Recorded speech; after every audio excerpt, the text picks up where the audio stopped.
Wow. Huh? I'm shaking. Woo! Nice. Shut up!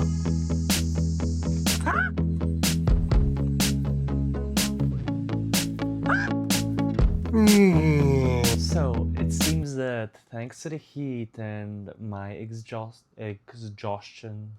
thanks to the heat and my exhaustion, I just made it into the hotel and crashed for a few hours. However, there is still 3 hours until the sunset, and there's a lot that you can do and see in 3 hours. Shall we go?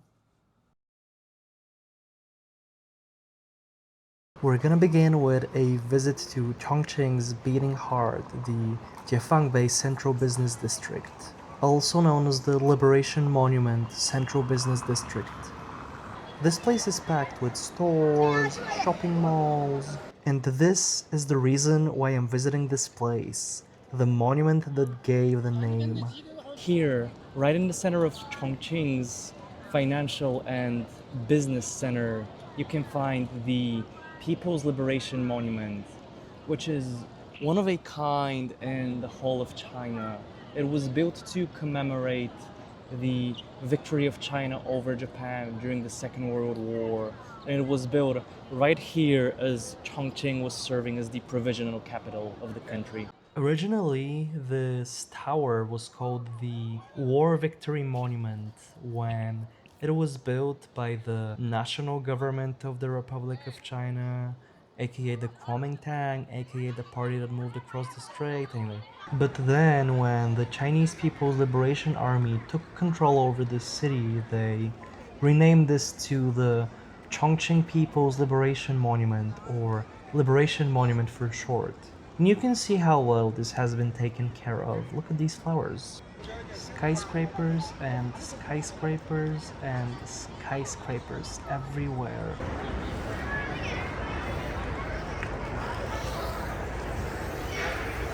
And if I remember correctly, this building here is the former British Embassy.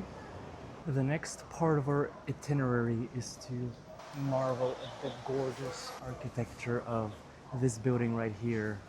This is the Chongqing Art Museum or Art Gallery. I will keep walking to get more angles of this mesmerizing architecture. You can visit this place for its traditional Chinese art, but I don't have that much time today, so I will just skip the museum visit. It's only a 10 minutes walk from the Liberation Monument.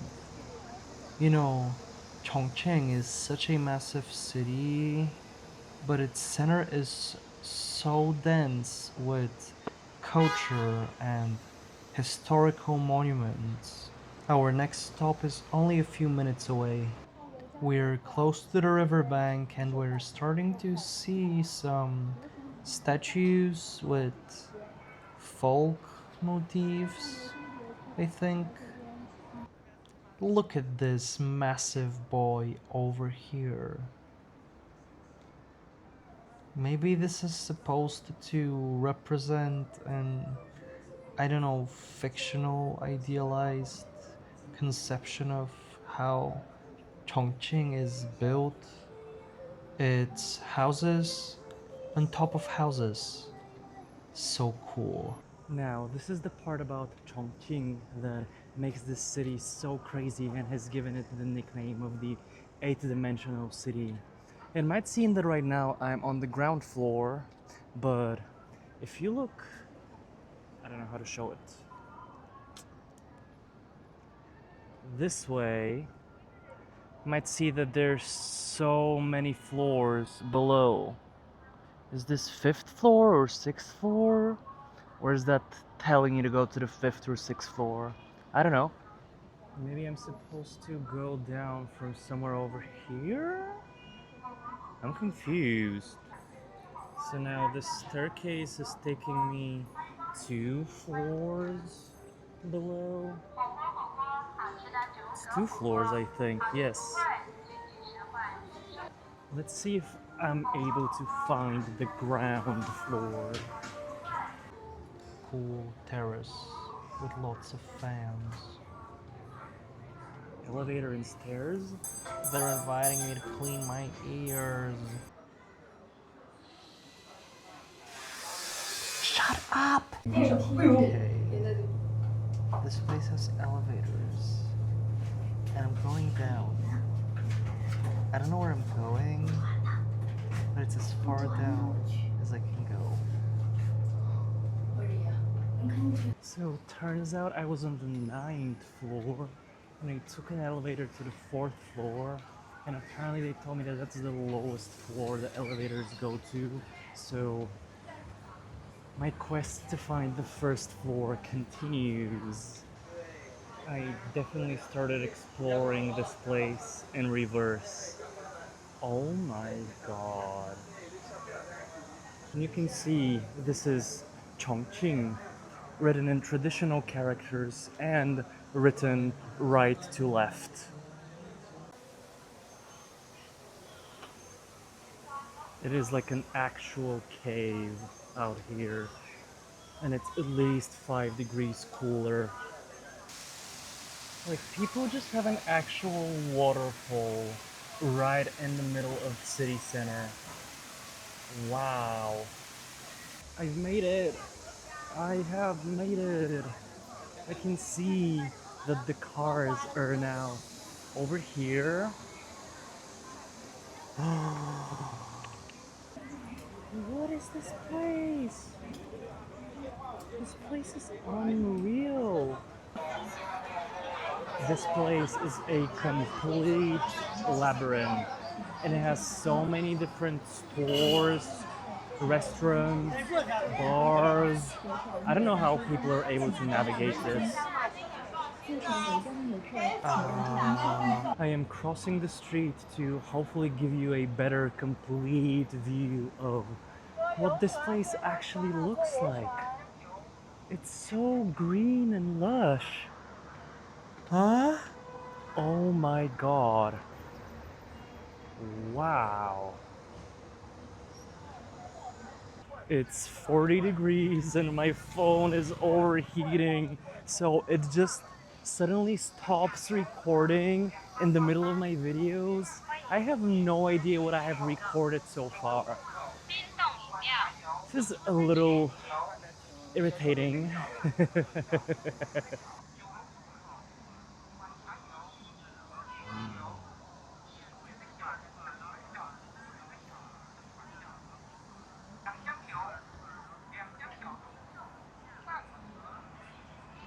I can climb to the top.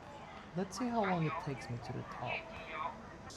As I'm making my way to the top, let's introduce this series' first language corner, the area where I talk about interesting and useful Chinese vocabulary. So, thanks to its terrain, Chongqing has a very commonly used nickname, the Mountain City. You're going to encounter that on signs everywhere.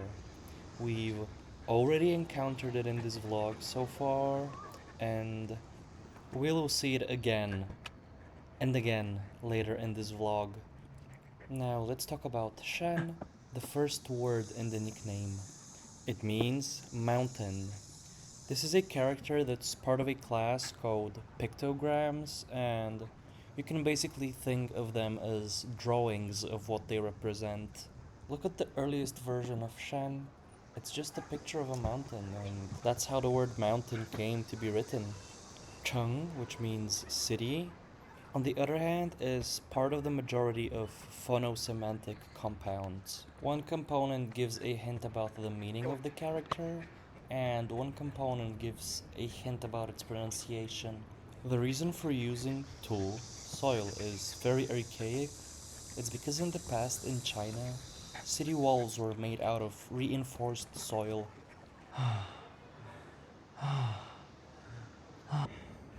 It took me a little less than 10 minutes to get from the bottom to the top. But in this 40 degrees weather, that's it. I'm gonna die. This was too much. I need to take the metro. This is my footage of me riding on the Green Line in Chongqing, and because this metro line is above ground, it gives you a glimpse of so much of what the city looks like right next to the riverbank. While the rest of this footage plays out, don't forget to like and subscribe so you don't miss any of my other vlogs from Asia. It's almost sunset and just look at these crowds and oh my god, look at the view. We're right next to the Jialing River, one of the two major rivers that pass through Chongqing. And this is what everyone is here to see and watch.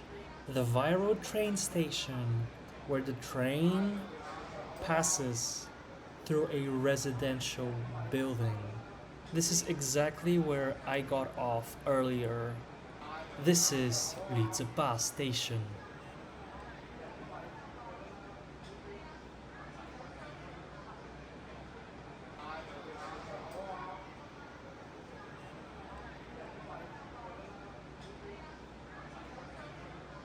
We're waiting to watch the train in the other direction.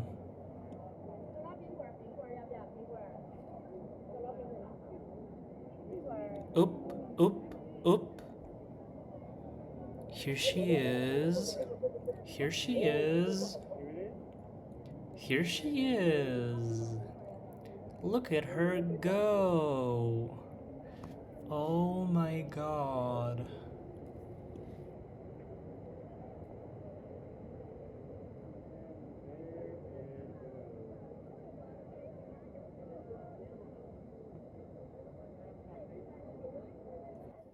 Now you might think the only way I can be taking this is if I'm on the ground floor, but think again. And you can see the metro here crossing the river on one of Chongqing's bridges. Interestingly, and a lot of people don't know this, but this building was actually designed to be a metro station. In a place as dense as this, every slope that you can turn into useful land counts. Here you can see this. The first 5 floors of this building are commercial. The next 3 floors, 6 to 8, are the metro station, and the apartments, the residential area, is above the metro. Up there. And with this, my first day in Chongqing, my first 3 hours in this city conclude. This is me heading back on the Green Line, and it's time for our second language corner. In Chongqing and in Chengdu, you will notice that the air conditioning in the metro runs at different levels depending on which car you're in. But how can you figure out which cars have strong air conditioning and which have weak air conditioning? Let's learn the words for strong and weak. 弱, 强. 弱 meaning weak, the car is weakly air conditioned, and 强 meaning strong, the car is strongly air conditioned. These characters have a lot in common, which can be confusing, so let's analyze them to remember which is which. The component that they have in common, this analog number 2 with a tail, is gong, meaning bow. And surprisingly, the reason why they both have it is different. Let's first focus on zhuo. It's made up of 2 bows that have hair attached to them. There are 2 hypotheses what this picture actually represents. First, that this bow is ornamental, decorative, and thus weaker than a bow used for hunting. And second, that it's an old, damaged, worn down bow that is shaking when you hold it, and is this weaker than an ordinary bow. This was all about zhuo, weak, but what about Qiang, strong. I'm using the traditional character here because you can see that it's entirely coincidental that this character also has a bow. But then there's another thing that's weird. Why is the hint for its meaning insect? Well, you see, this character originally did not mean strong, but represented a type of insect, the rice weevil, which, despite its limited size, it's a beetle that's only millimeters in length. It's a brutally forceful pest that can completely destroy your stores of rice in just a few days. And because the name for this creature in Chinese is Qiang, the same pronunciation as strong, at a certain point, this also became the character to write the word strong. And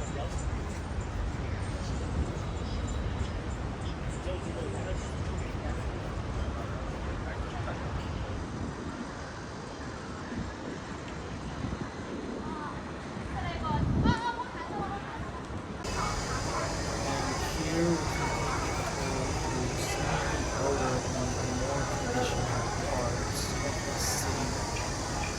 We went down. You can also see bomb shelters from the time of World War II.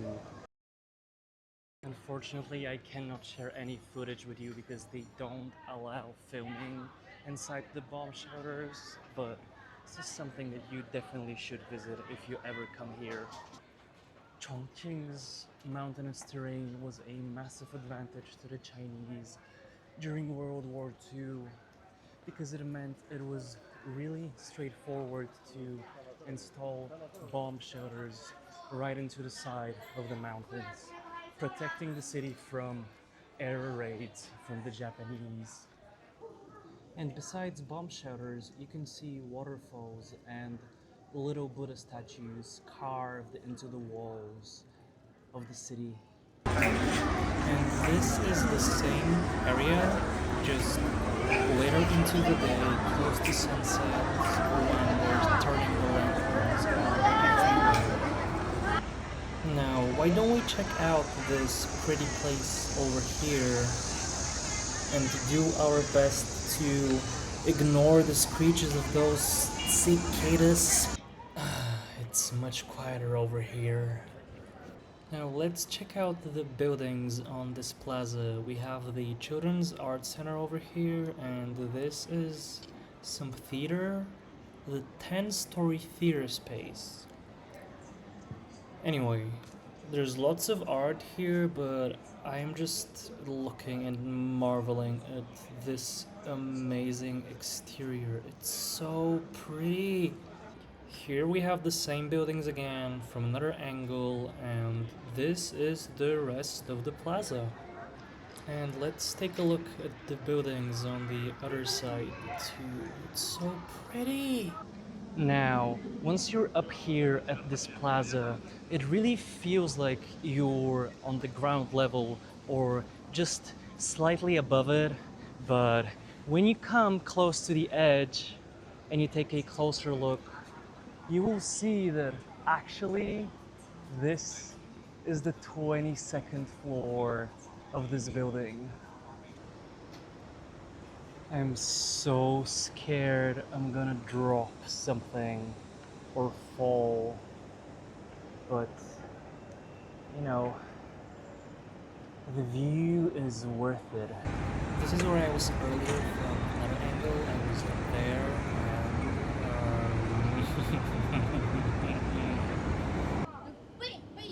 This is so scary. it's simply amazing how they were able to build this place and not lose it while they were building this. So hello from the other side.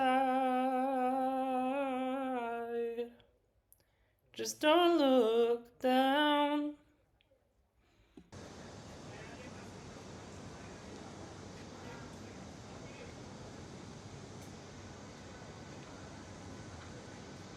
I'm so scared somebody's just gonna push me and make my phone fall down. And this is what the view looks like once you cross the sky bridge. You have a nice shaded area with trees that is much cooler than the plaza.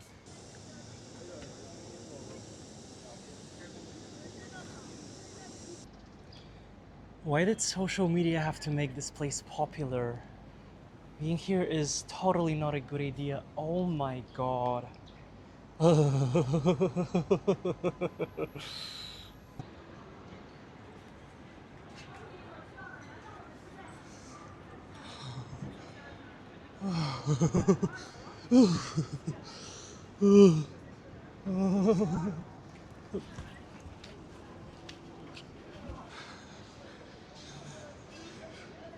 shaking.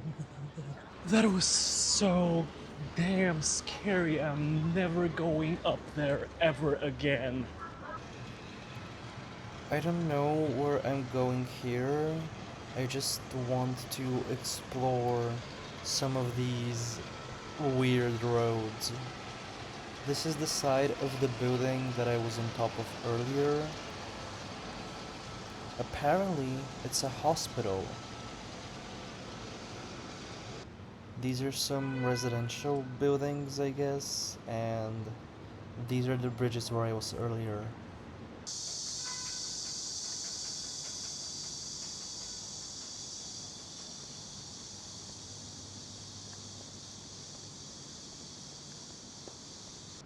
Even the residential buildings have bridges.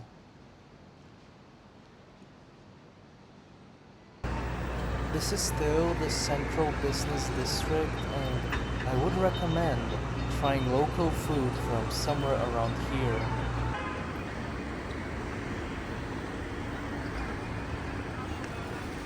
Let's look at the names of some local specialties like xiao mian, literally small noodles. It's interesting that the simplified character for mian is one of the very few simplified characters that has two meanings which are written differently in traditional Chinese characters. The other specialty that you can find on a street like this is chuan chuan, Chinese style shish kebab. The character is very easy to learn again. It's just a pictogram, a drawing of a shish kebab. Chongqing's version of this is called chuan chuan xiang, and like all the food here, it's incredibly spicy.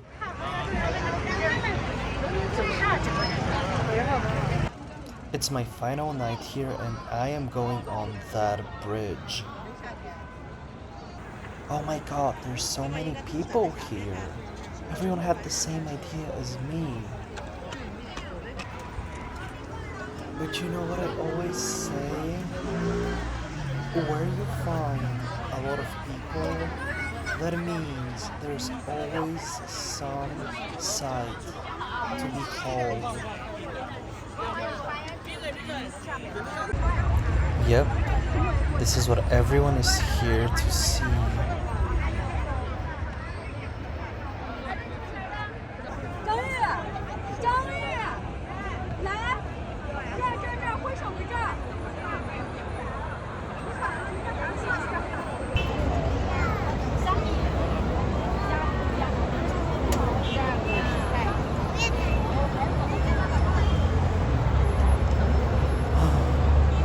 Oh my god, all of that, these people?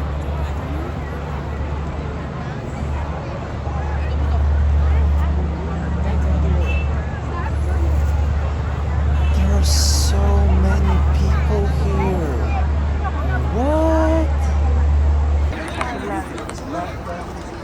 Okay, I gotta go check this place out at night and see what everyone is doing down there.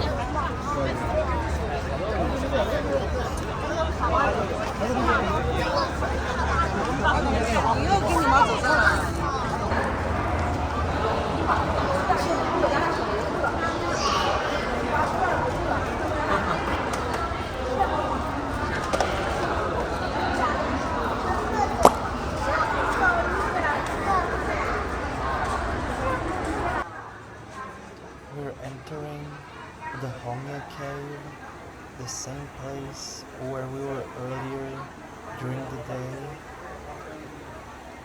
Oh my god, look at the crowds. Oh my god. What is happening right now? What is happening? And here I'm passing through the same fourth floor the elevator dropped me out a few days ago. This place was dead during the day, and now there's so much alive. There's so much to do. Wow.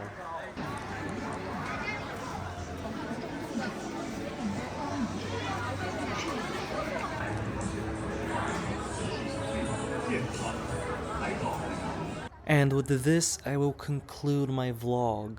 Wow.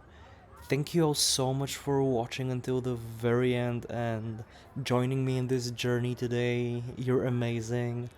Remember to subscribe so you don't miss any of my other vlogs, especially my next vlog from Chongqing. I will leave you with a review of all the vocabulary that was covered today in this video. And yeah, enjoy the scene. Good night, Chongqing. Good night, everyone. I will see you all in the next one.